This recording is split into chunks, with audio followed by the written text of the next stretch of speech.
নিজে নামাজ পড়বো ইনশাআল্লাহ, পরিবারবর্গকে পড়াবো এবং আমার অধীনস্থ যারা আছে তাদের মাঝখানে নামাজটা কায়েম করবো ইনশাআল্লাহ। পারবো না?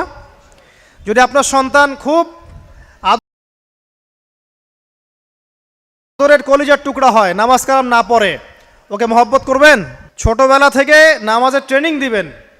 10 বছর বয়স হয়ে গেছে, নামাজ পড়ে না, নবী করিম সাল্লাল্লাহু আলাইহি ওয়াসাল্লাম বলেছেন তাকে পিটাইতে হবে। আল্লাহর নবী মুহাম্মদ সাল্লাল্লাহু আলাইহি ওয়াসাল্লাম কি দয়ালু মানুষ ছিলেন না কঠোর? বলেন। সেই দয়ালু মানুষটা তিনি বলছেন 7 বছর বয়সে সন্তানকে নামাজের আদেশ করবে, আর 10 বছর হয়ে গেছে নামাজ পড়ে না, ওকে পিটাবে।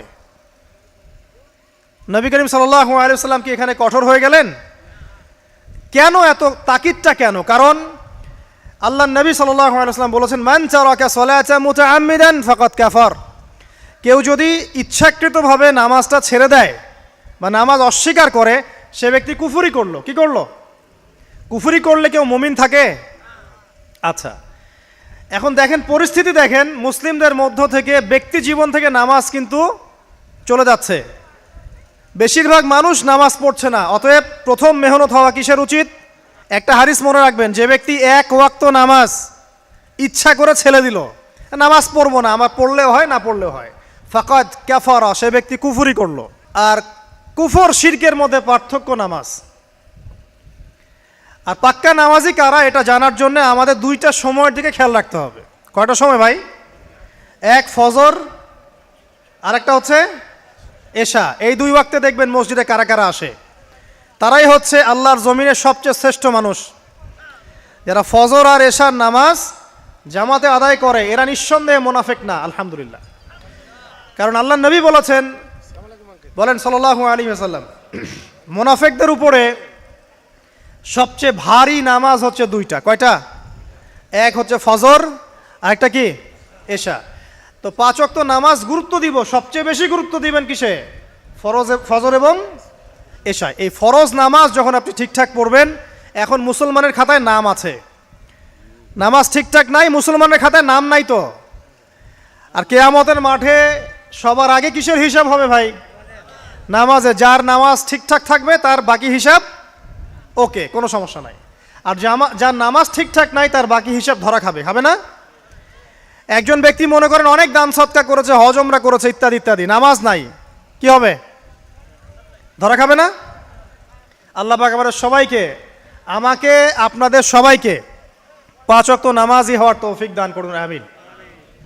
আমাদের মা বোন যারা আছে, আমাদের এখানে যুবক ভাই যারা আছে, আমরা সবার প্রতি নসিহত করব, আজকে থেকে নামাজ ছাড়বেন না, ঠিক আছে ইনশাআল্লাহ?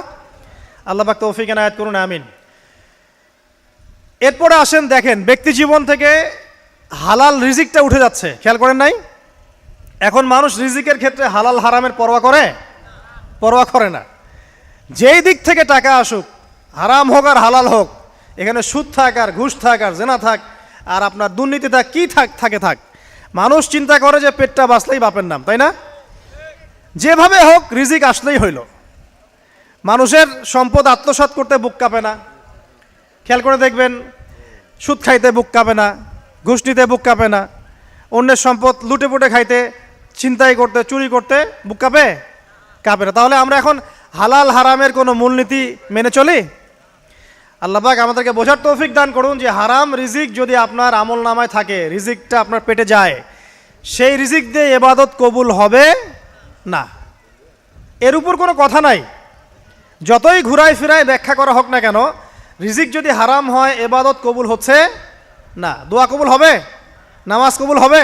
দান সদকা কবুল হবে? তাহলে ব্যক্তি জীবনে ইবাদত কবুল করানোর জন্যে হারাম রিজিক ত্যাগ করার দরকার আছে না ভাই, নাকি নাই? তাহলে এখন থেকে আমরা হালাল খাবো না হারাম খাবো? যদি আপনি অন্যের সম্পদ নিয়ে থাকেন, আজকেই পরিশোধ করে দিবেন। যদি কারো সম্পদ আত্মসাৎ করে থাকেন, দিয়ে দিবেন। যদি ঘুষ নিয়ে থাকেন, ফেরত দিবেন। আপনার বোনের সম্পত্তি আত্মসাৎ করে থাকেন, ফেরত দিতে হবে। রিজিক যতক্ষণ পর্যন্ত হালাল হচ্ছে না, ততক্ষণ পর্যন্ত ইবাদত কবুল হচ্ছে না। আল্লাহ পাক আমাদের সবাইকে বোঝার তৌফিক দান করুন, আমিন। ব্যক্তি জীবনে আরও সমস্যা আছে। দেখেন, এখনকার মুসলিম ব্যক্তি জীবন আর পরিবার থেকে পর্দা উঠে যাচ্ছে না, যাচ্ছে না? জিন আর মানুষ শয়তান, এরা তোমাদেরকে এমন জায়গা থেকে দেখে যেখান থেকে তোমরা ওদেরকে দেখতে পারো না। মানে শয়তান আপনাকে দেখছে।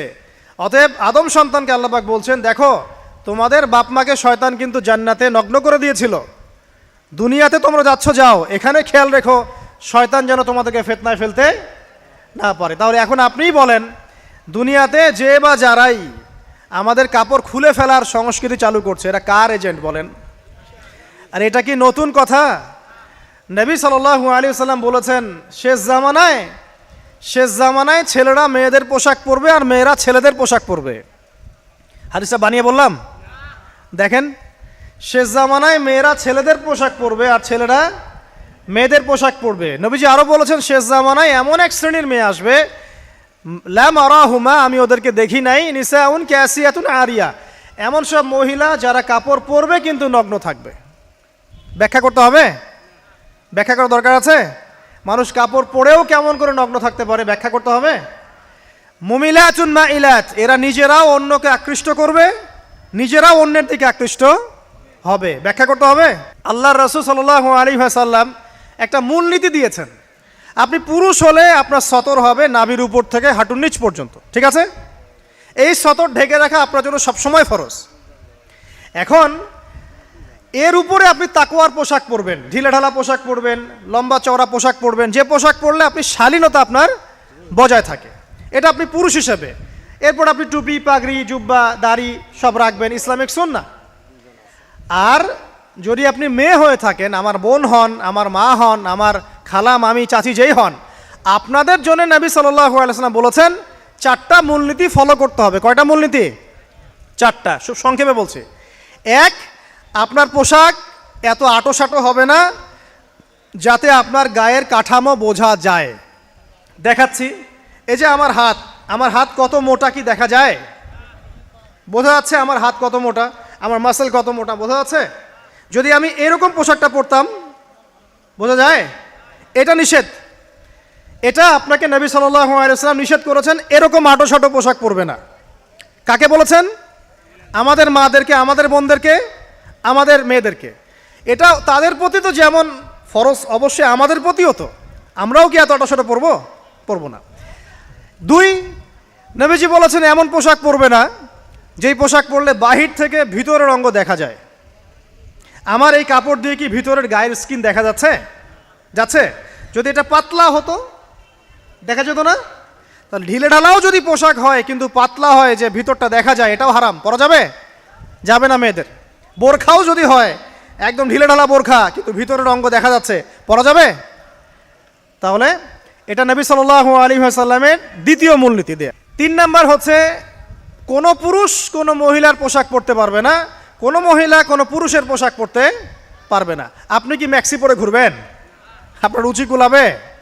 তাহলে একটা মেয়ে কেমন করে গেঞ্জি পরে ঘুরতে পারে? একটা পুরুষ হিসেবেও তো আপনার খালি গায়ে ঘুরতে লজ্জা লাগে না? তো একটা মেয়ে মানুষ কিভাবে খালি গায়ে ঘুরতে পারে? তাহলে মনে করেন কোথায় আমাদের শালীনতার জায়গা চলে আসছে। ওই যে একটা হাদিস আছে, নবীজি বলেছেন, যদি তোমার মধ্যে লজ্জা না থাকে তোমার দ্বারা যে কোনো পাপ করা সম্ভব। যদি তোমার মধ্যে লজ্জা না থাকে তোমার দ্বারা যে কোনো পাপ করা কি সম্ভব। এটা 3 নাম্বার। 4 নাম্বার, যে অমুসলিম যারা, তাদের ধর্মীয় কৃষ্টি কালচারের সাথে সাদৃশ্য আছে এমন কোনো পোশাক মুসলিমদের পরা যাবে না। আপনি কি ক্রুশের পোশাক পরতে পারবেন? পারবেন না। তো এই মূলনীতিগুলো ফলো করে আপনাকে চলতে হবে। আল্লাহ পাক তৌফিক এনায়েত করুন, আমিন। প্রথম নসিহত করেছি যে 5 ওয়াক্ত নামাজ যেন আমাদের না ছুটে যায়। পারা যাবে না ইনশাল্লাহ? ভাই ওয়াদা করেন আজকে থেকে 5 ওয়াক্ত নামাজ ছাড়বেন না, ওয়াদা করেন, বলেন ইনশাআল্লাহ। হে আল্লাহ, আমরা তওবা করছি, জীবনে যত নামাজ ছেড়েছি তার জন্য আমরা তোমার কাছে ইস্তেগফার করছি। বলেন আস্তাগফিরুল্লাহ আল্লাযী লা ইলাহা ইল্লা হুয়াল হাইয়ুল কাইয়ুম ওয়া আতুবু ইলাইহি। যত নামাজ কাজা হয়েছে হিসেব করে কাজা আদায় করে দিবেন, পারবেন ইনশাআল্লাহ? আর আজকে থেকে ইনশাআল্লাহ আমরা নামাজ ছাড়বো না, ওয়াদা করছেন? আল্লাহ পাক সবার